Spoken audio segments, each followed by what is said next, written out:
बच्चे लोग कैसे हैं आप लोग। आज आइए हम आप लोगों के लिए अपने ग्रामर के सारे पोर्शन सारे वीडियो देख लिए हुए हैं।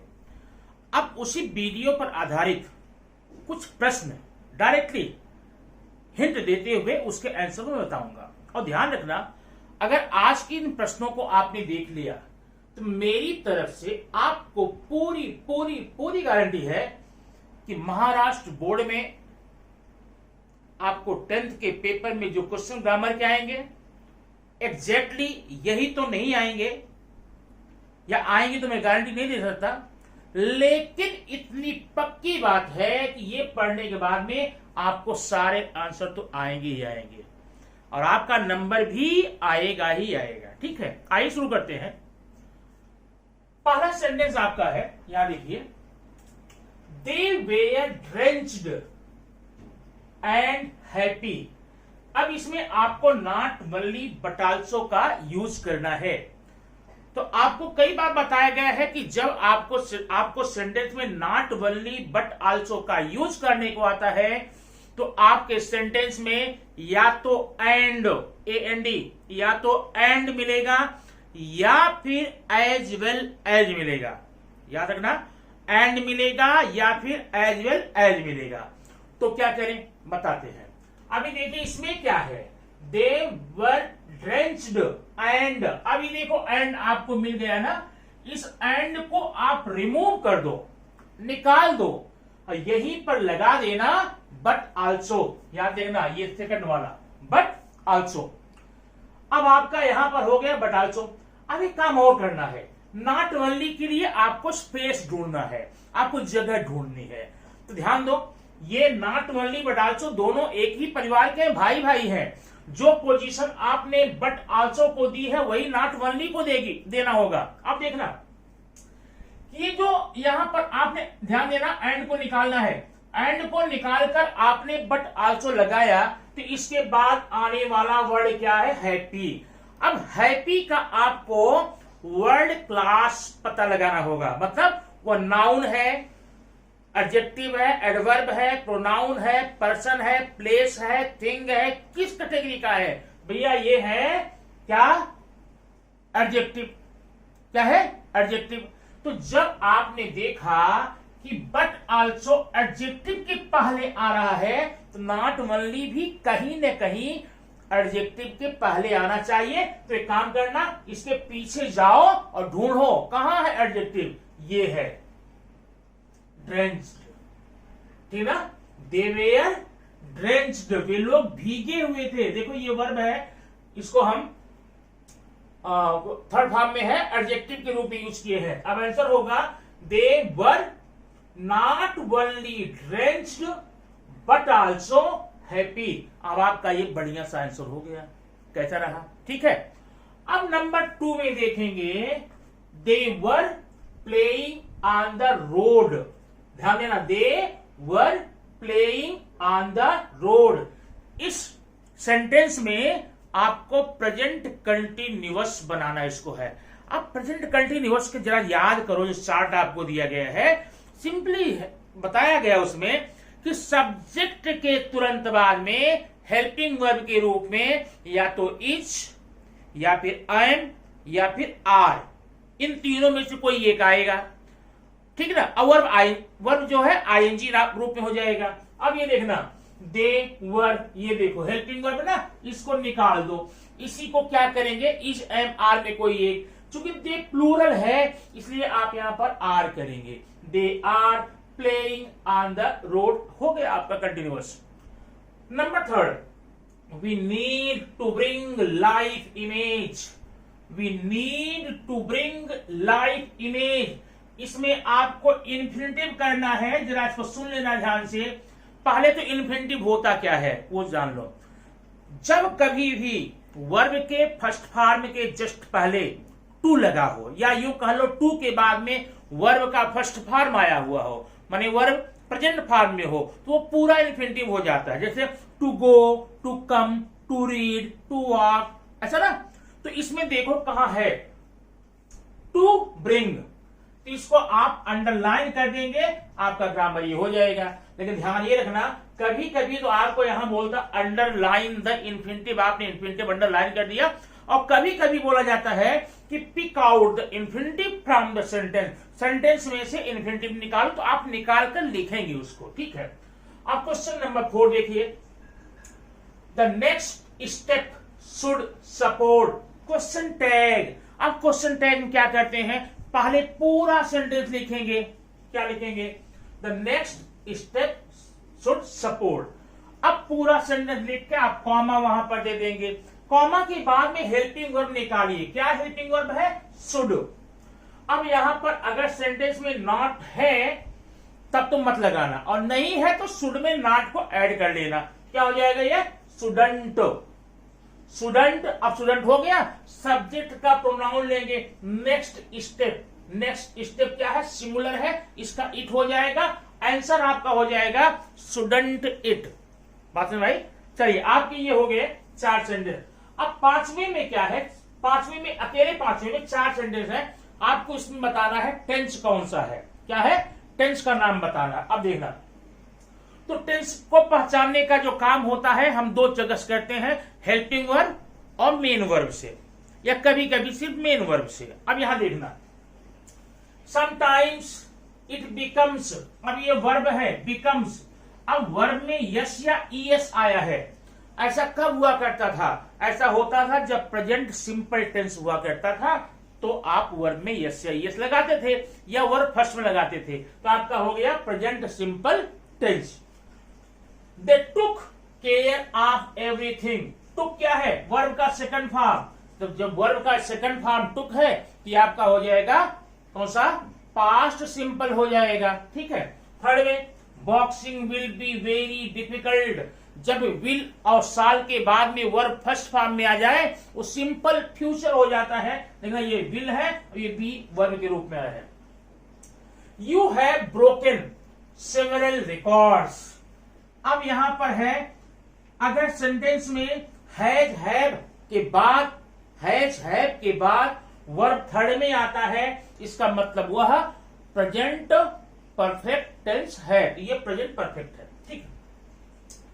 6वां question, he took the baby langur to our backyard, WH बनाना है। अब WH जब बनाना है तो इसमें आपको पता ये करना है कि जो पोर्शन अंडरलाइन किया है वो किस कैटेगरी में आता है, कि बैकयार्ड क्या है, प्लेस है। अब प्लेस का WH वर्ड क्या होगा, वेयर। अब इसका आंसर क्या हो जाएगा, वेयर, वर्ब सेकंड फॉर्म में है, where did he take the baby langur, बाद में क्वेश्चन मार्क, ठीक है। अब आपने इतने सेंटेंस 6 सेंटेंसेस यहां पर देखें, अगले सेंटेंस को लिए हम आपको लेकर चलते हैं नेक्स्ट पेज पर, वहां बताते हैं कि और ग्रामर इसके कैसे आपको करने हैं। अब हम आ गए हैं पेज नंबर 2 पे। अब पेज नंबर 2 पे हम आपको बताएंगे ये ग्रामर कुछ कैसे हम हल करेंगे, ठीक है।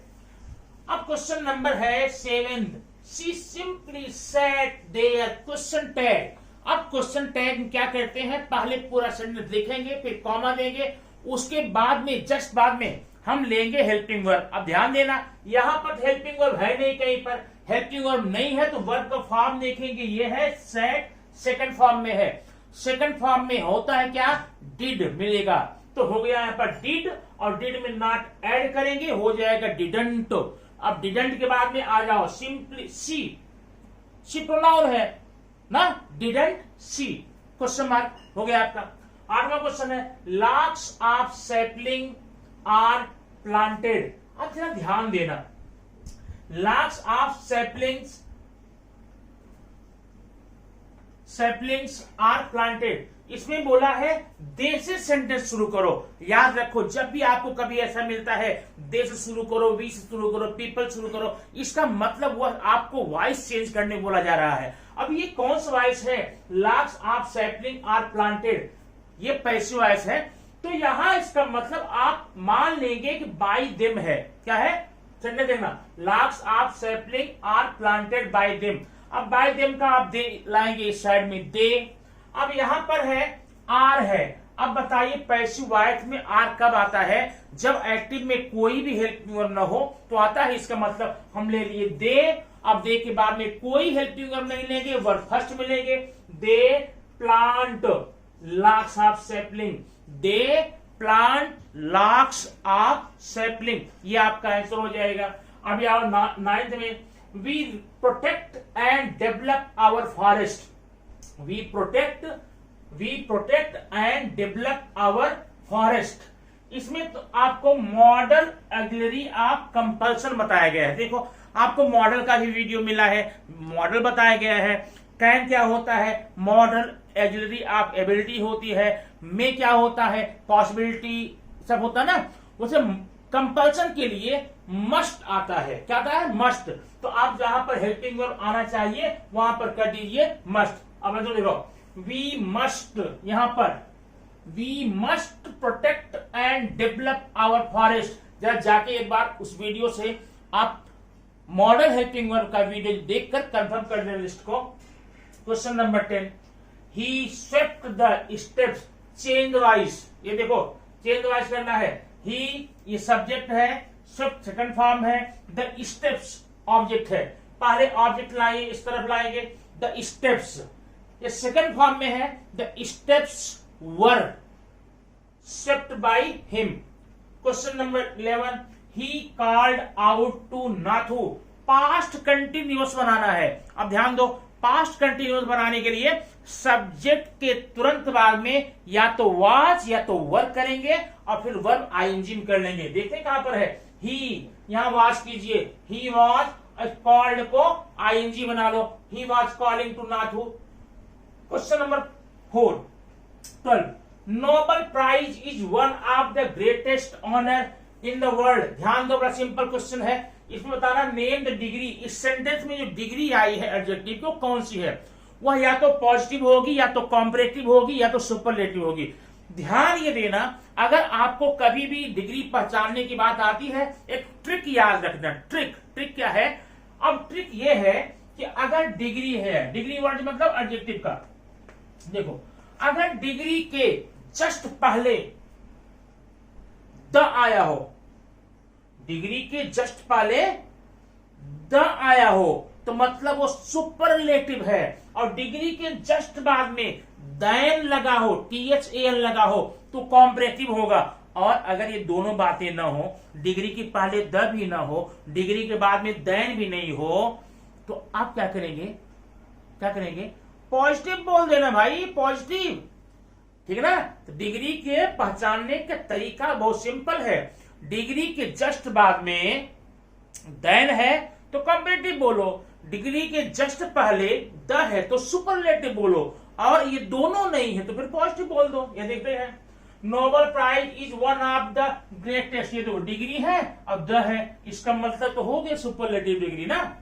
Question number 13, a new report has urged. Question tag, अब यहां पर हैज हेल्पिंग वर्ब ले लेते हैं, हैजंट लगा लेंगे और न्यू रिपोर्ट का क्या हो जाएगा?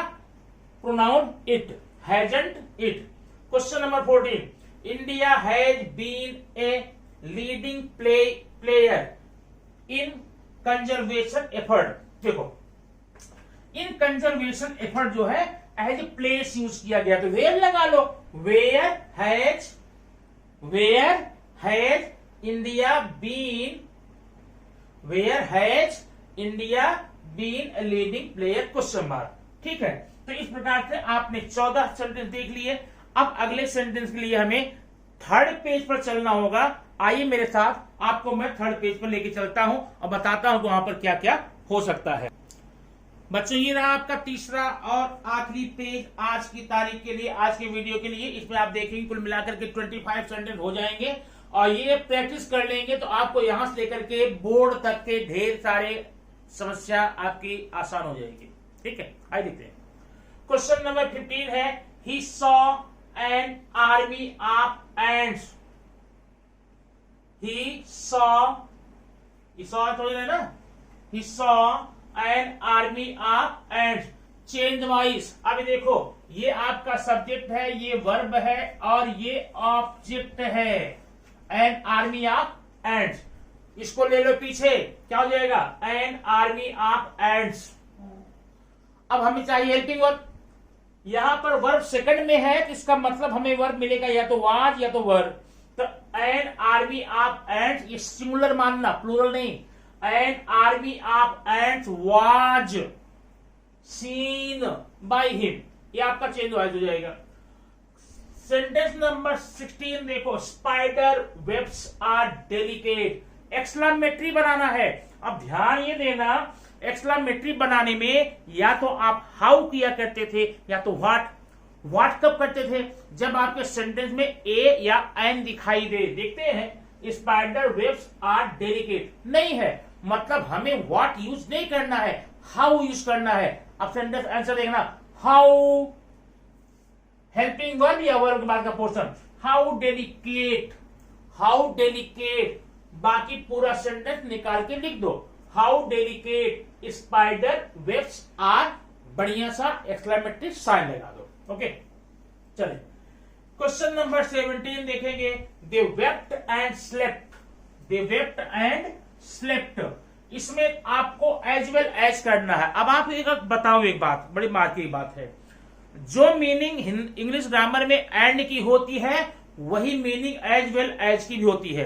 अगर आपको कभी भी एज वेल एज लगाने को आए तो आप देखना सेंटेंस में एंड मिलेगा तो उसी एंड को निकाल कर बाहर कर दो, उसकी जगह पर एज वेल एज लगा दो। ये देखना कहां गया, ये they wept as well as, इसको निकालना पड़ेगा। They wept as well as slept, हो गया आंसर आपका, मिल गया नंबर, ठीक है। अब 18 देखा, the young seagull was alone. Question tag, helping verb तो आपका है यहाँ पर वाज, पहले तो वाजंट कर ही लेते हैं, वाजंट। यंग सीगल सिंगुलर है, क्या हो जाएगा? इट, क्या होगा? इट। लेकिन अब आपको एक बात और बता दूं मैं, जितने भी नॉन पर्सन होते हैं उनके प्रोनाउन के लिए हम या तो इट लगाते हैं या प्लूरल में दे लगाते हैं। लेकिन अगर कहीं ड्रामेटिक बातें हैं, ड्रामा की बातें हैं, अब आपका लेसन पढ़ चुके होंगे, ठीक है ना, तो इसमें उन लोगों को बात करता हुआ दिखाया गया है एज ह्यूमन बीइंग, मतलब यहां पर पर्सनिफाइड किया गया है। जब इनको पर्सनिफाइड किया गया है तो आप इनका जो प्रोनाउन होगा जेंडर के आधार पर निकाल लेंगे। जैसे मान लो तो हो जाएगा ही, क्योंकि बच्चा था, वो बेटा था उसका, इसकी बहनें थी, इसके भाई थे, इसके पिता थे, इसके मम्मी थे, माने एज ह्यूमन बीइंग था। आप क्या लगाएंगे? इट नहीं लगाएंगे, ही लगाएंगे। आंसर देखो, the young seagull was alone, wasn't he होगा। अब आप बात बता दूंगा मैं, जैसे मान लो कहीं पर क्रो आ गया, फॉक्स आ गया, एलिफेंट आ गया, बात समझ रहे हैं ना, इसके लिए आप हमेशा एनिमल्स में क्या लगाते ध्यान देना। अभी मैंने यहां पर लिखा, यहां लिखा काऊ, ध्यान देना, एक काऊ लिख दिया है तो काऊ का प्रोनाउन क्या होगा? अब जरा सोचिए, क्या काऊ में जेंडर होता है इंग्लिश में? काऊ, यस, काऊ ऑक्स, मतलब ये वाइफ है, ठीक है ना। ये क्या है? स्त्रीलिंग है, फीमेल है, इंग्लिश में भी इसका वर्ड है, इसका मतलब तब इसके जेंडर के आधार पर ही या सी करेंगे।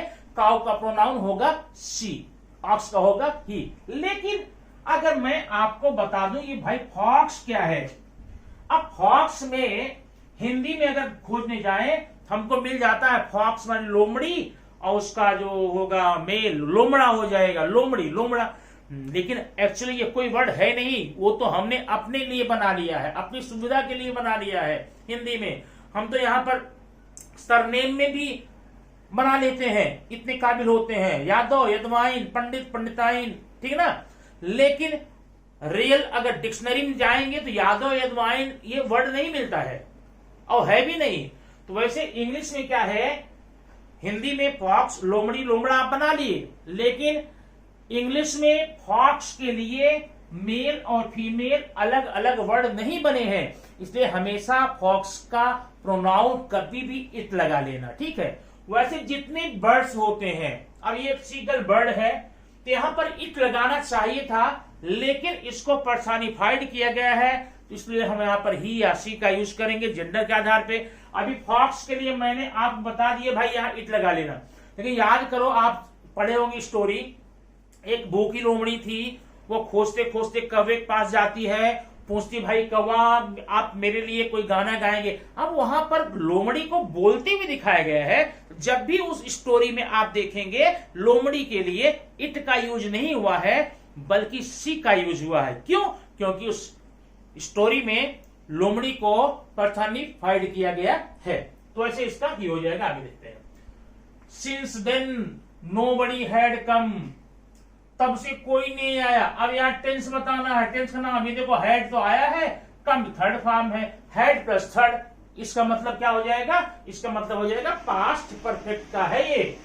अब 20वां देखेंगे, you can send it, able to करना है। जब भी आपको एबल टू करने को आएगा आपके सेंटेंस में या तो कैन या तो कुड होगा। इसी कैन को निकाल कर या तो इज एबल टू या तो एम एबल टू या तो आर एबल टू करेंगे। तो अब कैन को निकालेंगे तो यू है ना, यू के बाद में आर लगता है तो हो जाएगा you are able to. Can को निकालकर आर एबल टू कर देंगे, हो जाएगा।